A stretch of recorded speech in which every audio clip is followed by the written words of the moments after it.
Good morning. It's Saturday morning. Today we continue with the Apostles' Creed and we talk a little bit about suffered under Pontius Pilate. You have to wonder why this is in the Creed, really. It just doesn't seem to be theologically enough. Well, it is. It goes with what follows it, crucified, dead, and buried. And it also puts Jesus in a particular historical framework and so indicates that he was a real person who lived in a real specific time and place. Pontius Pilate is the name of the guy who was the governor of Judea under Rome in a particular 12-year time period there. And so we know that historically to be the case. And so we know when we say suffered under Pontius Pilate, that is when Jesus lived. And that's what where he lived. And so we know that's his context. And we know that from outside the Gospels, as it were, because we have the history books that tell us when Pontius Pilate was the governor. The suffered under Pontius Pilate is an interesting word. He suffered. I don't think we think a lot about this. Pilate did not really want to crucify Jesus. He did, and he was the one who had the authority to do that. But he was kind of hesitant to condemn this guy. He couldn't find anything that Jesus had said or done that really rose to the level of a crime. So he tried to pacify the religious leaders by having Jesus scourged. And maybe you've never heard about this. If you've ever seen the movie The Passion of the Christ, you see it overdone for sure, but it's horrible.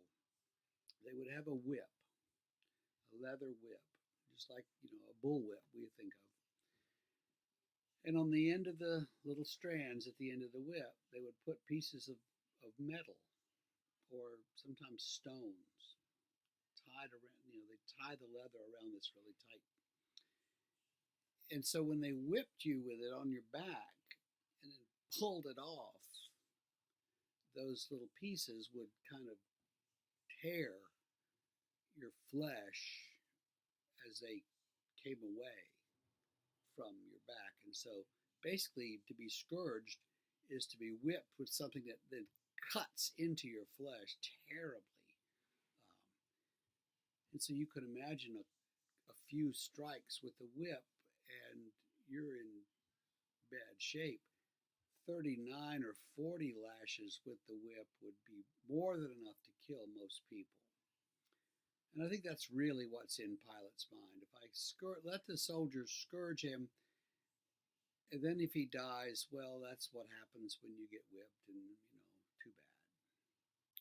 And it kind of relieves Pilate of the responsibility of having to say, put this man to death. So they scourged him.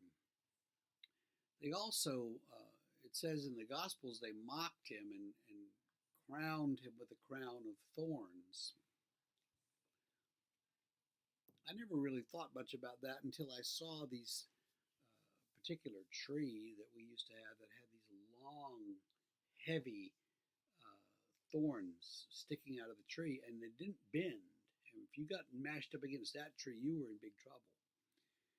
So you take something like that and wrap it into a circle and force it down on someone's head. So you've got these big thorns that don't bend much, forced down onto your skull. And what happens when you fall off your bike and hit your head? It's not a bad cut, really, but you bleed terribly. The skull, the head, just the skin is thin. It just bleeds badly, and so that's what happens to Jesus. And so between being beaten with this particular sort of whip and having this thing on his head, he's losing a lot of blood, and that's making him weak, and that is contributing to his eventual death on the cross. We'll talk more about that tomorrow. I know this, or Monday. I know these are cheery subjects, but this gets to the core of what we believe as Christians.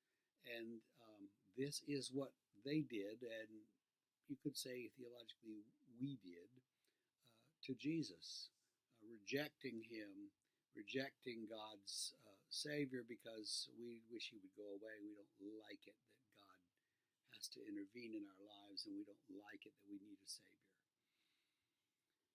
Okay, so have a great weekend. We'll see you tomorrow at worship, and we'll see you more on Monday.